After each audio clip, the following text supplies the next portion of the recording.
জীবন কখনো গল্প, কখনো কান্না, আর কখনো সিক্রেটস। আর এই গল্পগুলো কণ্ঠে জীবন্ত করে তুলেছেন একজন মানুষ, আরজে কিবরিয়া। আজ জানাবো একজন গণমাধ্যম কর্মী, রেডিও আর টেলিভিশনের পরিচিত কণ্ঠ, যিনি শুধু বিনোদন নয়, মানুষের হারানো সম্পর্কগুলো ফিরিয়ে দিয়েছেন তার কণ্ঠের মাধ্যমে। মোহাম্মদ গোলাম কিবরিয়া সরকার, জন্ম 30শে মার্চ 1983, খুলনা হলেও বেড়ে ওঠা বগুড়াতে। পিতা আব্দুল হান্নান সরকার প্রয়াত ও মাতা রাবেয়া বেগমের একমাত্র সন্তান। শিক্ষা জীবন শুরু হয় বটিয়া ভাঙা প্রাথমিক বিদ্যালয় থেকে। এরপর ঠাকুরগাঁও বিডিআর স্কুল, রামচন্দ্রপুর ও ক্যান্টনমেন্ট বোর্ড স্কুল থেকে মাধ্যমিকে স্টার মার্ক, উচ্চ মাধ্যমিকও ক্যান্টনমেন্ট পাবলিক কলেজ থেকে একইভাবে উত্তীর্ণ। এরপর ঢাকা বিশ্ববিদ্যালয় থেকে পাবলিক অ্যাডমিনিস্ট্রেশনে অনার্স ও মাস্টার্স দুটোতেই প্রথম শ্রেণী, এমফিল পর্যন্ত শেষ করেছেন। প্রথম রেডিও জীবন শুরু হয় এফএম রেডিও দিয়ে।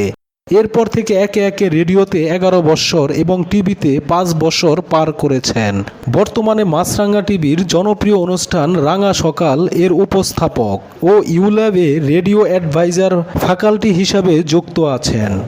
তবে তার সবচেয়ে আলোচিত উদ্যোগ ছিল আপন ঠিকানা, 2020 সালে চালু করা ইউটিউব চ্যানেল, যেখানে পরিবারের হারিয়ে যাওয়া সদস্যদের গল্প তুলে ধরতেন।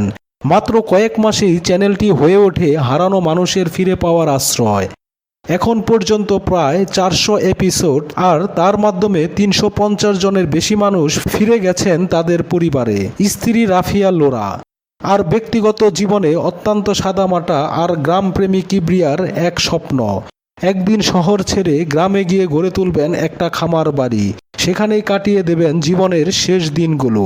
কণ্ঠের মাধ্যমে যে মানুষ শুধুই উপস্থাপক হয়ে থাকেননি, হয়ে উঠেছেন ভালোবাসা আর সম্পর্ক খোঁজার সেতুবন্ধন, তিনি হচ্ছেন আরজে কিবরিয়া।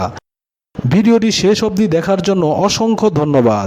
এমন মানবিক গল্প ও পরিচিত মুখের অজানা অধ্যায় জানতে চ্যানেলটি সাবস্ক্রাইব করে পাশে থাকুন।